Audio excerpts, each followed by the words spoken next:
Je profite du silence des quelques minutes que j'ai devant moi pour vous dire que c'est d'autant plus important de se connecter à son cœur en ce moment, de se connecter à son âme. Il y a vraiment des grands changements qui s'en viennent au mois de novembre, qui vont débuter du moins au mois de novembre. Euh, c'est une grande lumière que je vois, mais il n'y a pas de mais en fait. C'est une grande lumière que je vois et que je vous invite à le voir comme une lumière aussi. Je pense que beaucoup de choses vont s'éclaircir, beaucoup de vérités vont ressortir. Euh, et c'est d'autant plus important de se connecter à soi, d'autant plus important de se connecter à son cœur, d'autant plus important de prendre le temps, d'autant plus important de s'asseoir et de méditer jusqu'à ce que on ressent que le besoin de méditer, de s'ancrer, s'est dissipé.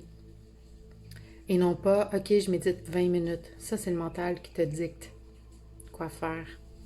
Laisse plus ton mental te maîtriser. Parce que dans les prochains mois, ce qui va ressortir, ça va vraiment être un appel pour se reconnecter à soi profondément. Et je répète, profondément. Quand je parle d'une reconnexion à soi, je parle pas de prendre soin de soi, de se faire les ongles, de prendre un bain. Oui, c'en est une. Mais ça peut être une façon de se reconnecter à soi profondément aussi. Mais c'est pas de rester en surface. C'est vraiment d'aller profondément en soi, se connecter à notre cœur, puis voir toute la lumière qui est là, qui attend seulement que vous vous y connectez, puis que vous la reconnaissez. Donc, c'est ce qui va s'en venir dans les prochains mois. C'est l'énergie que je ressens. En fait, je ressens une énergie très, très, très, très dense en ce moment. Il y a une grosse contraction. Il va y avoir une expansion éventuellement. Mais on est dans une transition, puis dans les transitions, c'est jamais, jamais facile. J'ai une nouvelle amie sur Facebook. J'ai oublié son nom complet, mais je sais que sur Facebook, elle s'appelle Sylvie Soin, comme des soins énergétiques. Et Sylvie Soin mentionnait hier une super belle analogie avec ce qui se passe en ce moment versus un accouchement. Une grossesse et un accouchement. Donc, pendant la grossesse, c'est pas toujours facile. On se le dit, là, c'est rarement facile, en fait, une grossesse. C'est une tonne d'adaptation, c'est une tonne de nouveautés, c'est des nouvelles valeurs qui pop aussi, qui deviennent plus importantes. Puis vient le temps de l'accouchement. Et durant l'accouchement, ça commence par des légères contractions, des petites contractions. Et plus ça va, plus ça s'amplifie, plus ça se rapproche, plus ça devient vite.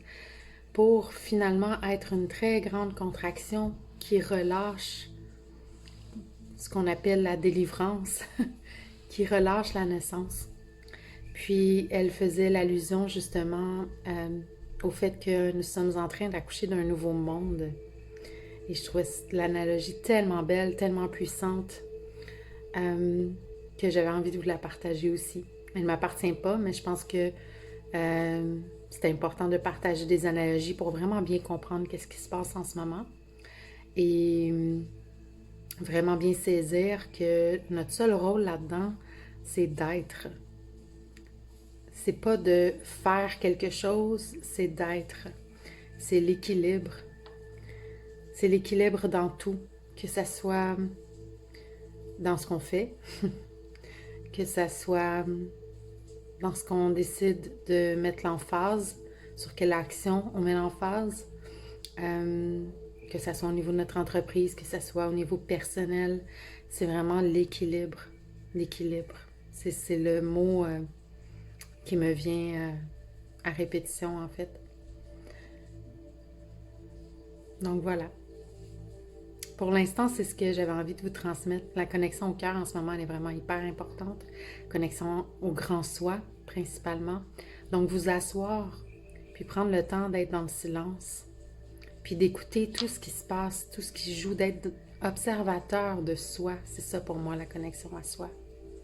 puis d'accepter tout ce qui vient aussi, que ce soit des pleurs, de la colère, de la peur, de prendre le temps de le regarder avec un regard neutre et, et de le laisser aller, de le laisser être, tout simplement, sans juger, dans la neutralité la plus complète. C'est tout ce qu'il y a à faire dans des temps comme ça. Bien sûr, après, on est plus apte à faire des actions justes, à transmettre des paroles justes. Donc, c'est vraiment de là que ça part, pour que on fasse des actions justes et unies, dans l'unité, et non pas dans l'individualité. On est rendu ailleurs.